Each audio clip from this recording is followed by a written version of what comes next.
So excited to be here. First, I want to thank Mike and Oliver Luck and Kelly and Mike and Terry. The hospitality that I've been shown and my wife has been shown has been really overwhelming, and it's easy to see how being part of the Mountaineer family is easy to fall into. It's so exciting, and I'm so thankful and very humbled to be here. And I want to thank everybody who's been involved, and especially thank my wife Amanda, she's my rock. But it's exciting. I'm really looking forward to the challenge of getting into the Big 12.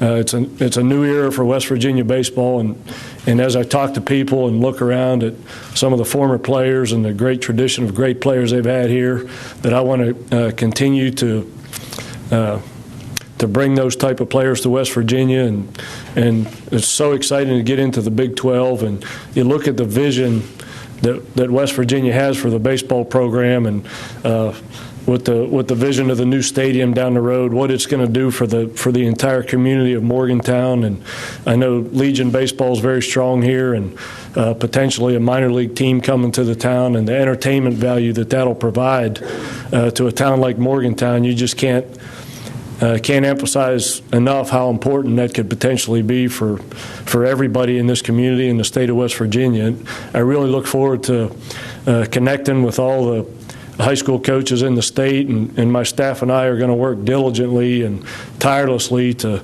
bring this program to new levels that we've never seen before.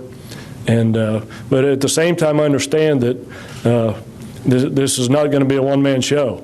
It's going to take a lot of help and a lot of commitment by a lot of people. So I really look forward to reaching out to the community, reaching out to the alumni and the former players that have come through here that have had a tremendous amount of success, and all the administration and the support staff. In the game of baseball, there are only two things you can control, and that's your attitude and your effort. You can't control when you hit the ball where it goes, or when you throw the ball what happens to it. So if you can control your attitude and your effort, and everybody's committed to the same goals and wants to achieve the same thing, then you can realize your dream. And again, I'm very humbled to be here, and my goals are simple. My vision for this program and in future years, in the month of June, is to be holding practices, not press conferences. So I'm excited for the challenge that lies ahead. We're getting ready to compete in a league that's the most elite baseball conference in the country, in the Big 12. And I look forward to getting out in the community, in the state, and bordering states, and trying to convince families and kids that by coming to West Virginia, you're playing at the top level of college baseball in the nation. And I really look forward to it. And again, I want to thank everybody involved for the hospitality they've shown. I already feel like I'm part of the family. My wife went and got me a tie that matches the colors already, so I can teach you how to hit a curveball, but I can't match my clothes very well, so that's why I bring her along. But again, thank you very much for everything, and if anybody has any questions, I'll be more than happy to answer them before I get on a plane and head for a super regional. You mentioned the future of the program, the potential new stadium, all those different things surrounding baseball. How much did they have to sell you on that to get you here? Because obviously none of those things are in place right now. They're not, but the first thing that you need to have is a vision. And it was easy to see by meeting Kelly and Mike and Oliver and everybody involved that the vision is in place. And without the vision, you can't have anything. And recruiting and winning they're all about relationships and commitment and loyalty, and that's in place. And if you have that in place, and like I said, if you can control your attitude and your effort across the board, and everybody's on board and committed to the same goals, then everything else will fall into place. So this wasn't one of those interviews where you come up and look around and wonder if you want to be a part of this. We weren't here very long before we realized this is a great opportunity, a job that I want to have, and a vision that I have to take this program to places it's never been before. So I'm excited for the challenge. Randy, how long in your mind does it take to change the culture and build a program? I think that has yet to be determined. That has I haven't met any of the players. Changing the culture, I think, is going to be the easiest part, and turning it into a winning culture. And the type of coach I am, we spend a lot of time teaching kids the lessons, the baseball lessons that they'll use for the next 3 or 4 years. And if they're lucky and get into professional baseball, maybe 4 or 5 years beyond that. But I've always prided myself in teaching kids the lessons that they'll use the rest of their life. And I get as much satisfaction out of a former player that's a good father and a good husband, a doctor or a lawyer. Very few of them get to play professional baseball, so I'm in the business of teaching kids how to succeed in life beyond college. And it's my job, I feel, to prepare kids for what lies ahead of them when they graduate from West Virginia. And we're going to spend a lot of time addressing those issues. So I'm looking forward to meeting the players and telling them my vision on the field and off the field. And I'm really anxious and hope that everybody jumps on board. Coach, can you talk about the transition into the Big 12 in the next few years and what the team is going to have to do to be competitive in the conference? Going to have to pitch. I'm going to have to pitch. With college baseball the way it is these days, they really scaled the bats back. It's a different game than it was 3 years ago. And just going up and down the Big 12 teams, they all pitch. And if you can put people out there on the mound, quality pitchers, you have a chance to win every game. And without that, you don't. And when you get into the postseason like we are right now, Mike said I'm coaching one of the hottest teams out there, and we haven't swung the bats well basically all year until the postseason. But we've pitched, and we've put ourselves in a position to get to the College World Series by putting guys on the mound that can keep you in every game. And one thing that's really, really attractive to me going into the Big 12, if you look around the country, any league that stretches from north to south, the northernmost team in that conference usually is able to attract players from that area that want to stay close to home but still have an opportunity to play in the best league in the nation. So I'm looking forward to meeting all the coaches in West Virginia and the neighboring surrounding states.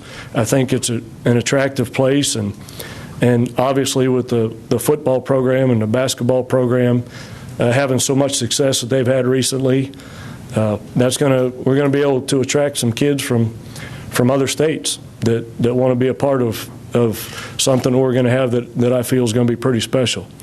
And by the way, I'm a Clemson grad, so I appreciate everything y'all did to us in the Orange Bowl. We watched about 2 quarters of that game and couldn't take any more. So, but yeah, thank you for that. Do you think your job's any easier knowing that this team only graduates one player from this season? Basically, everyone is back for another year. Well, you know, the good thing about that is I don't know these players. Right now, to me, they are a name on a stat sheet. So when I walk into that locker room and look at this team, they all have a fresh start. They all have every opportunity to play just as much as the guy sitting next to them. But again, to me, it comes back to attitude and effort. The guys who are committed to the same goals that myself and my staff are going to be committed to are going to be the guys who are going to have success. And if they want to jump on board with us and ride this train as far as we can take it, then I'll be happy to have them along. So it's pretty hard to answer that question right now until I get a feel for the players. But it's going to be an exciting time for everyone, and I'm looking forward to it. Randy, you grew up in Johnstown, near here. Are you going to ask for a retractable roof on the new stadium by any chance? Boy, that would be nice, wouldn't it? If it hadn't been built yet, I think discussions are still open. But, yeah, it's you know, the thing that excites me about this area, and I grew up in this area, it's a blue-collar area. I'm a blue-collar guy. I don't even know what type of equipment we have in this program, but if we have one bat and one ball, we're going to go play a game. That's the way I am, and we're just going to grind out at bats, win every pitch, and get the type of players that are willing to get dirty and do that. If we only have one T-shirt in our locker and it gets dirty, you wash it and wear it again the next day and be proud of it. So it's going to be a blue-collar mentality, and we're going to get after some people, but at the same time, we're going to try and build this thing on the mound and bring in some pitchers that you can teach a guy how to hit a 94-mile-an-hour fastball way easier than you can teach a guy how to throw one. So just go get some guys that are willing to put their toes in that batter's box and compete like it's the last game they've ever played, and hopefully we can manufacture some runs. Coach, I'm guessing you can't turn a program like this into an Elite One overnight. So what's your time frame on how long it might take to get to where you guys are now at TCU? Well, you know, I'm kind of crazy that way. I'm expecting big strides right away, and I've been guilty of saying that you can win anywhere.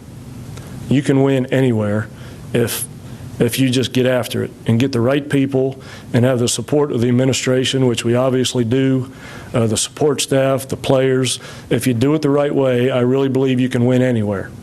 The timing of it has yet to be determined, but as long as every game we play, we get a little bit better than the game before that, then I'll be satisfied. And again, you can't control wins and losses. You can only control your attitude and your effort. And if they go into it every day with that attitude, then we'll continue to improve. And hopefully, like I said, in the next few years, in June we'll be practicing and not doing press conferences.